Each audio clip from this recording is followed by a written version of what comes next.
धौलपुर गांव की उस तंग गली में एक छोटा सा कच्चा मकान था, जिसकी दीवारें बारिश के हर थपेड़े के साथ थोड़ी और झुक जाती थीं। उस घर में रहता था अर्जुन। जब भी बारिश होती, अर्जुन की मां पतीले और बर्तन उन जगहों पर रख देती जहां से छत टपकती थी।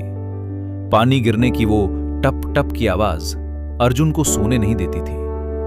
वो उसे याद दिलाती थी कि उनका छत और उनका भविष्य दोनों ही कितने असुरक्षित हैं।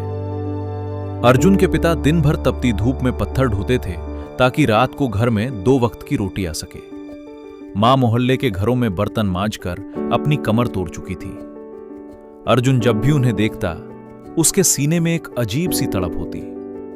वो स्कूल जाता था, फटी हुई चप्पलें पहनकर और एक ऐसा बस्ता लेकर जिसकी सिलाई जगह जगह से उधर चुकी थी। लेकिन उसकी आंखों में जो चमक थी, वो गांव के सबसे रईस जमींदार के बेटे की आंखों में भी नहीं थी।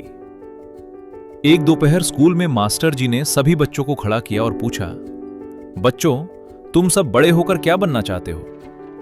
पूरी क्लास शोर से भर गई। कोई डॉक्टर बनना चाहता था, कोई पुलिस अफसर, तो कोई पायलट।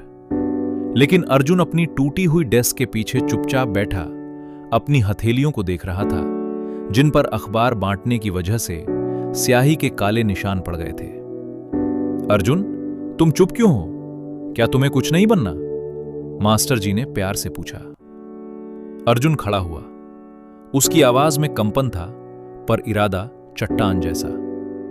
सर, मैं बस इतना बड़ा आदमी बनना चाहता हूं कि मेरी मां को कभी दूसरों के जूठे बर्तन न मांजने पड़े और मेरे पिता को दोपहर की धूप में पत्थर न तोड़ना पड़े।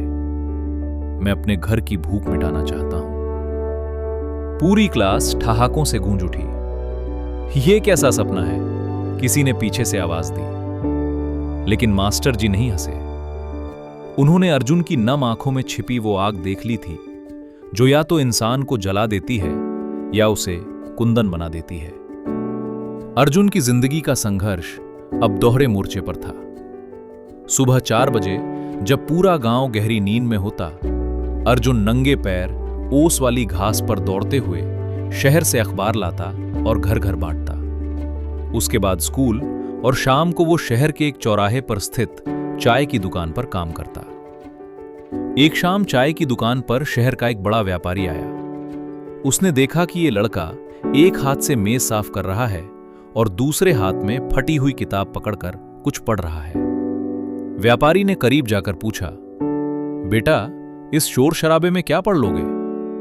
अर्जुन ने पसीना पोंछते हुए कहा, साहब, जिन्हें मंजिल तक पहुंचना होता है, उन्हें रास्तों का शोर सुनाई नहीं देता। उस व्यापारी ने मुस्कुराते हुए अर्जुन के कंधे पर हाथ रखा और कहा, मेहनत सब करते हैं बेटा, पर तुम स्मार्ट बनो। दुनिया बदल रही है, तकनीक को अपना हथियार बनाओ। वो बात अर्जुन के दिमाग में घर कर गई। अर्जुन ने अपनी अखबार और चाय की कमाई से एक पुराना खटारा सा स्मार्टफोन खरीदा। गांव वाले कहते, गरीब का बेटा बिगड़ गया, मोबाइल चलाता है। लेकिन अर्जुन उस छोटे से स्क्रीन पर डिजाइनिंग और कोडिंग के मुफ्त वीडियो देखता था। रात को जब माँ बाप सो जाते, तो वो चिमनी की मध्यम रोशनी में घंटों प्रैक्टिस करता। शुरुआत बहुत कठिन थी। भूख और नींद उसकी दुश्मन बनी हुई थी।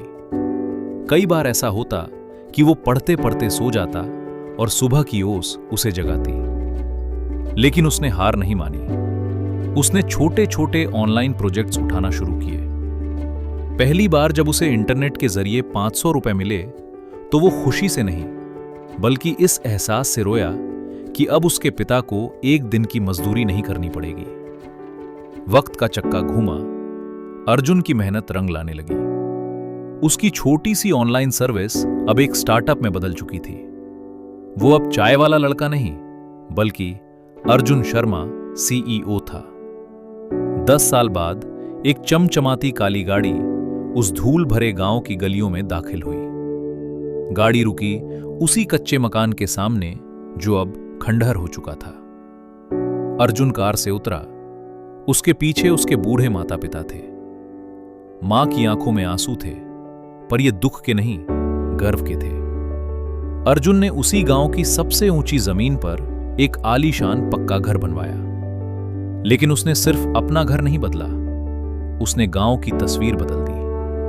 उसने उस चाय की दुकान के पास एक डिजिटल लाइब्रेरी खुलवाई ताकि किसी और अर्जुन को फटी हुई किताबों से ना पढ़ना पड़े। कहानी का संदेश आज अर्जुन के पास सब कुछ है, दौलत, शोहरत और इज्जत। लेकिन वो आज भी अपने कमरे में मिट्टी का एक छोटा सा दिया रखता है जो उसे याद दिलाता है कि वो कहां से आया।